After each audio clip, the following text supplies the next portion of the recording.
I'm Rob Licuria, Senior Editor at Gold Derby, here with Jason Zimmerman, Visual Effects Supervisor for Star Trek Discovery. Jason, normally for anyone working in Star Trek, it's one of the most important challenges to maintain an awareness of the enormous and sometimes cumbersome responsibility of staying true to the existing canon. But this show had catapulted 900 years into the future. And so I was just wondering, first of all, what were the implications for you and your team now that you didn't have so many of those shackles to worry about? Sure. I mean, it's a good question because in years past, when I've talked to different people, one of the main challenges I would always cite is that we are beholden to a canon of a show that's been around and is so beloved, and so you're so very careful to treat all those things just the way they need to be treated. And at first glance, when I knew we were kind of launching into a new thing and building our own canon, I was very excited to be able to contribute to such a legacy of Star Trek. But then it set in that we're creating canon, and in a different way, it's just as challenging and sort of daunting because you're developing something that the fans are going to look to with just that same amount of love that they did at the Enterprise or the Borg Cube or any of those things. And so it was definitely exciting and also daunting. It was nice to be able to work with new designs and to try some different things we hadn't done before. And then to try and fit it into Star Trek in a way that sort of was cohesive, albeit we were hundreds of years in the future now. And even though we talk about this newfound freedom that your team had this past season, you're still working within the constraints. There's still quite a lot of established universe that you still have to pay attention to, be mindful of.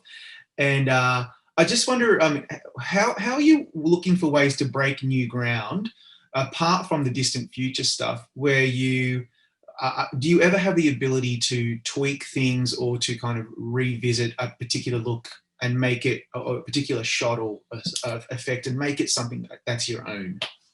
Yeah, I mean, I think you're always looking at something in a way like, how could this be better for next time? As a visual effects supervisor, I think I probably speak for a lot of supervisors that you're never really done with a shot. You just run out of time.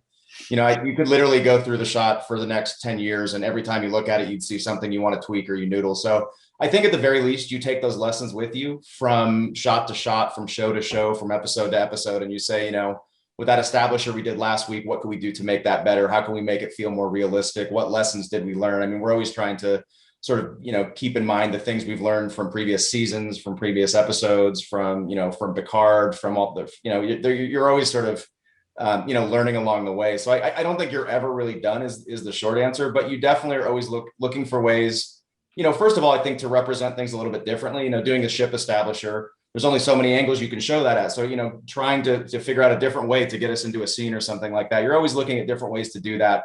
But at the same time, to your point, not straying away from the Star Trek universe. Yeah. So when season 3 finally premiered, I recall the premiere episode, The Hope That Is You Part 1. I recall watching it a couple of times actually, just to take in all of the detail on screen. It was a very visually beautiful and kind of busy episode to take in. And I'm just wondering, what was the most challenging aspects of that first kind of, in effect, world building episode? That's a good question. I mean, definitely the world building of it all. We fortunately for that episode, we shot in Iceland, which gave us tremendous production value. And you could literally go there and point a camera anywhere, and it's just such a unique landscape. So I think we had a great first step forward, knowing we were going to be able to work with those environments. But each of the sequences and working with the director Olatunde, there was definitely, he had a very specific tone for things. He storyboards. He's a great preparer. He preps as well as any director I've ever worked with. And so we had storyboards, we had numerous visual effects meetings, and he really had a vision for, like the chase that happens through the marketplace, and then they're transporting from one location to the next as the chase continues. That was something we hadn't really seen before. And so trying to do that in a very unique way. And it's very busy, especially when you get into the marketplace, how dense everything was. Fortunately for us, the writers and Tunde, had such a very specific vision for it that we kind of knew what we needed to do. It was really just, once we started doing the shots, sort of layering things in and layering more in and layering more in, and seeing how dense and different and unique could we make it before it just sort of, tipped the scales and was too much. And so, we ended up finding a good sort of, mid ground for that. And we were real happy with how it came together, but it required a lot of prep on our end. We spent a tremendous amount of time in advance, building the assets and making sure that everything was just absolutely camera ready so we could start working on it when we got into post. I'm always really fascinated actually to understand how the visual effects team or department interacts with some of the other heads of departments, particularly the production designers and even the costume designers. What's it like on this show? I mean, obviously you all collaborate beautifully because it comes off on screen so well, but can you talk us through the challenge of actually ensuring that each department is doing their job, but you're also making each other sing? Sure. I mean, fortunately for us, we've been on since season 1, and so it's kind of a big happy family with Trek. Costumes and Gersha, or props and Mario. I know those guys from the first day I started on the show. So, we've developed a shorthand which helps tremendously. They know the things that might cause issues for us and vice versa, and we all know to reach out and sort of discuss things. I think in the case of production design, especially with the new season, they, to your point about developing canon, they had a whole different set of designs with a whole different aesthetic to really come up with. And so, with that in mind, and specific effects like the programmable matter, how does it work? What does it look like? How does it represent itself? Those are all things that, we have a lot of conversations about. We get into a lot of concept meetings. They circulate a lot of the artwork early on to the different executives to get their feedback. And then, we'll chime in every once in a while to say, hey, if we're going to do it this way, we might want to consider these things in terms of how it works practically, how it operates, all those sorts of things. So, I mean, I think the short answer is it's a lot of meetings. In the case of, the COVID of it all, obviously it was a lot of Zoom meetings, which presents its own challenges, but in a way it was good for us because I think it forced regular communication as opposed to thinking I can just walk down the hall and then maybe you forget because your day gets carried away. You set, almost weekly, daily meetings to make sure that everybody's talking about all the important things so that nothing slips through the cracks. So, fortunately for us, Star Trek is a big family and everybody does kind of take care of each other. So if there's ever a question with visual effects, I'll get a call or a text from somebody saying, hey, is it okay if we do this? And we really appreciate that. And, vice versa, our team reaches out to everybody to make sure that we're representing whatever it is in the effects side that they intended with the practical portion of what they were doing. Yeah. The other day I was speaking to a production designer and she was taking me through the where the production design sometimes all the set ends and the visual effects begins. And that's something that is so supposed to be seamless. We, the untrained eye, are not supposed to notice that. It then made me think, for someone in your shoes, to what extent is your work ever practical effects, or to what extent is it practical effects as opposed to innovating on the CGI side? I think it's a combination of things. I mean, I think my personal philosophy about visual effects is they work best when they are combined with practical elements. So if there's an explosion, if we get help from special effects, that's always going to make it look better because there's something that's actually practical in the scene that we then need to match to. It helps us with our lighting. It helps with the interactive light. It helps with all sorts of different things. So, I mean, obviously on Discovery is largely in space. So there's a lot of full CG shots of ships and those sorts of things. But I actually really enjoy when you get into the sort of set extension of it all, where, production builds part of something and then we sort of complete that because it is in some cases an opportunity to sort of do some what they call invisible effects. It's not so much this giant spaceship where no matter how good it looks, everybody's going to go, I know that's CG because it is. Being able to do something where, somebody watches a scene and then when we put our before and afters out a couple of weeks later, they look at it and go, I didn't even know that was a shot. That to me is like the biggest compliment is if they didn't know it was a visual effect, then we've done our job. And so, being able to do that, and we got a lot more of that on season 3 was, more on planet stuff, more ability to sort of help the world building and do set extensions and sort of work off these practical things. And, it's a blast to be able to work with the practical stuff. So I will always advocate for having, practical builds, special effects, all of the practical things that go into it, because it really does, I think, help the visual effects sort of blend into the scene and the sequence better.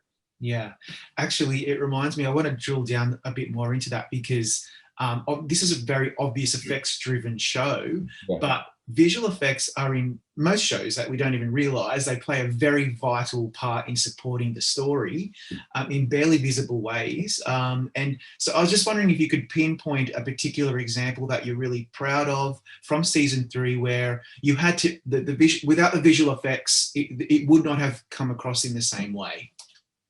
Interesting. I mean, the episode that we were nominated for the VS Award this year, 311 with the monster, was a great opportunity for us, I think, for a few reasons. It wasn't your typical space-based episode. We had a lot of, things in the simulation. A lot of the structures were old castles and buildings that we were able to sort of, stretch our legs in a different way.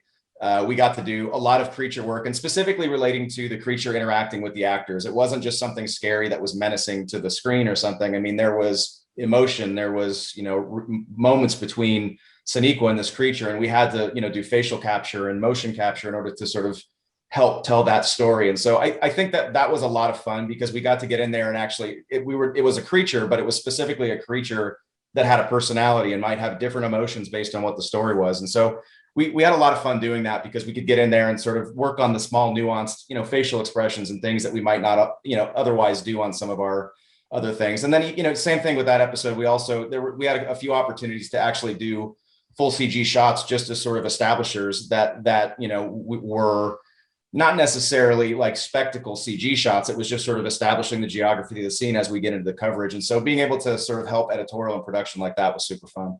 Yeah. It reminds me of 311, and just towards the end of the season, the ultimate revelation about the origins of the burn are so interesting. It wasn't an act of war. It wasn't a natural disaster. No, the trigger for this cataclysmic event ended up being the cry of a child over its mother's death, which is so profoundly moving, and may not have worked in another context on another show, but on this show, for some reason, like the huge gamble by Alex and Michelle, the series showrunners, really paid off. Before we even get into the visual effects, I was just wondering, when you found out about it, were briefed on what this storyline was going to be about, what did you think of that reveal? Oh, I thought it was incredible. Fortunately for me, I've been spending a lot of time with, all of our writers and with Alex and, everybody on our team. And so I have to admit, I'm never surprised by how well they tie things together and how they tell a story that always leads with story first. I think, as a visual effects guy, I have to say sometimes visual effects can be spectacle for the sake of being a spectacle, but they don't really necessarily drive the story forward. But, working with Alex and Michelle and Tunde and everybody, a lot of times you'll hear them say, is this shot emotional enough? And in some respects, when I was, first starting out on Discovery, we'd be doing something and like there would be a space battle and the lights are going out, or working with Akiva Goldsman is another one where they would say, this shot doesn't quite have the emotion that we want. And I'm looking at it going like, well, it's a ship, the lights are going out. But it gave me an opportunity to think differently and sort of see inside their heads as to what they're trying to do, with any specific shot. And so we kind of, whenever we go into that now with the storytelling of it all, are we serving the tone of the story? Are we serving what they're trying to tell and what they're trying to get across? Does it have the right emotion? Or, because it could be a cool shot, but maybe it doesn't apply. And so it's been really fun to be able to do that, because when you do something, like in season 1, we have a shot of the Shenzhou as the lights are going out and it's just sort of descending. And I remember having conversations, and we talked mostly about what the emotion of it, what should we be feeling? What should the viewer be feeling as that ship is going away from us? And it's an interesting and fun and unique way to approach visual effects, because it's not just about, it has to look photoreal and be cool.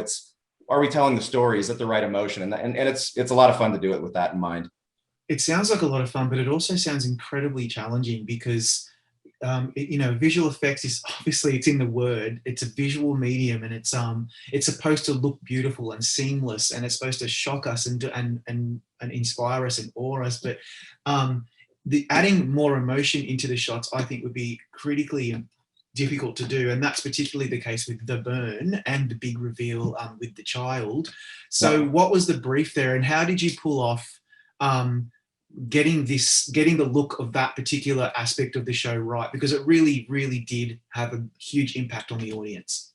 Yeah, no, for sure. Again, a lot of it boils down to preparation and having a lot of conversations early on to sort of understand what the intent is. I think understanding what the intent of the story is, what the reveal is, understanding what they would like everybody to feel by seeing this. I think that's the important part of it, is always looking at it like, what emotion is this supposed to invoke? And so, once we knew what it was, we knew that it had to feel, it had to sort of embody what the script said that it was in a visual way. And so, we prepared a lot with, we talked to Alex and Michelle quite a bit. Olatunde, the director, again, very well prepared, had just shot something beautifully. So we knew exactly what, things needed to be, at least for the finale. And so, a lot of it is just conversations and doing a lot of versions of things. We might start off and no, that feels really violent the way that's happening, or no, that doesn't quite feel like it. Like, something as simple as what color is it? What does it look like? Why is it blue versus red versus green? Like, all of those things factor into it, because every part of that will invoke something. If it's too violent and it's red, it's going to feel a lot more aggressive. Whereas, other color tones might invoke a different emotion or feeling or whatever. And so I think a lot of it is going through and doing many iterations and sort of looking at them in context of the cut, not just with other visual effects, but with the non-visual effects. How does it feel in a scene when we see that shot? It's easy to look at a shot by itself versus how it reads in a 1 minute scene. And so I think, viewing things overall and always remembering the story so that when you're watching it, you never are losing sight of what the ultimate goal is, which is to help tell the story.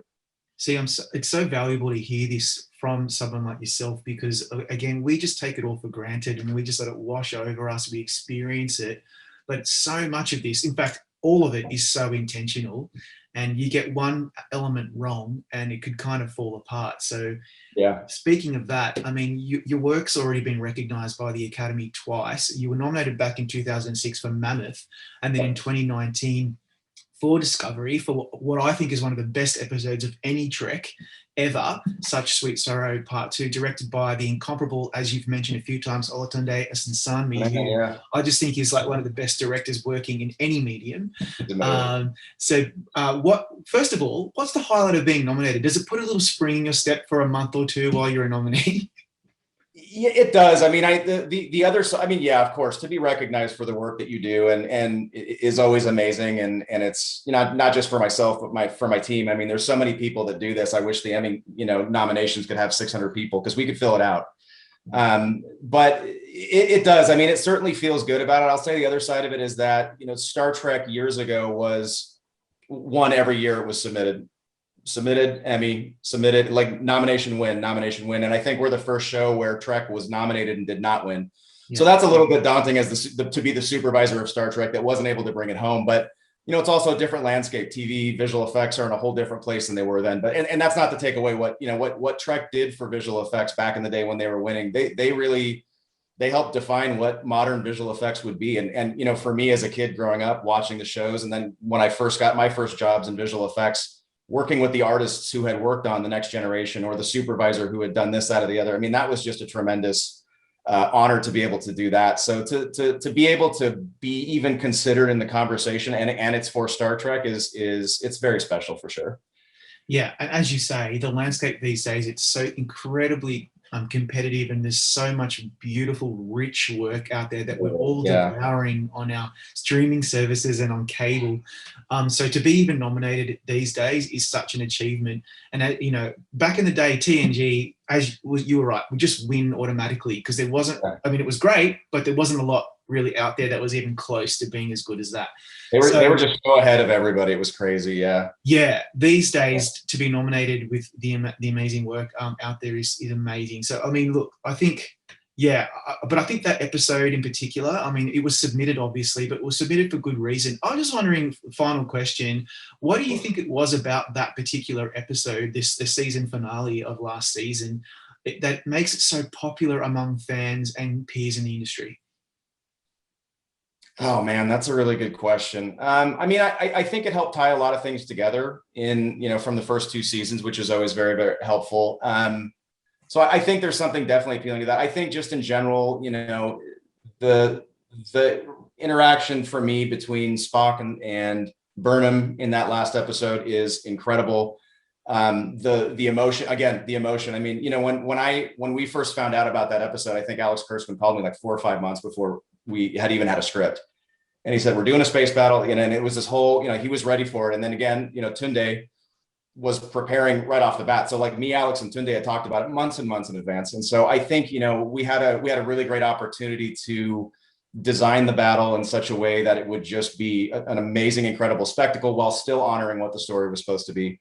It was a lot of fun to prepare that one. It was a lot of fun to shoot that. And to be able to help choreograph the space battle and all that sort of thing. I mean, I just think, we spent a lot of time, and again, to your point, the attention to detail from Alex and Tunde, but then, us as a visual effects team, we see how those guys prepare, and we know that that's how we got to bring it as well. And so, knowing how excited Alex was and how excited Tunde was about this episode and how excited Michelle, we just knew we're going to have to bring our A game. And so I think, just sort of naturally, and it's kind of that way working with those guys. Everybody is a filmmaker and they love doing the job. And so when you see that excitement from them, it's contagious and you want to do the same thing. And so I think, I think the script was incredible. And then, the execution of it from a production standpoint and us in visual effects, everybody just brought their A game more than, ever before. And that's what's great about the show is that, when that happens, then you get season 3 and it's like, we feel in visual effects like it's some of the best work we've ever been able to do. So, we're constantly looking for that new distinction and a way to get better, but it definitely starts at the top, and having this group to work with is certainly encouraging and makes you want to do great work. Yeah, mate, I did not think that you were going to be able to top season 2, and season 3 was something else. It was absolutely so compelling and probably one of the best seasons of Trek that I've ever seen. Congratulations on some great work. I hope Emmy voters are taking notice because you guys certainly deserve it. Oh, we hope so. We'll see.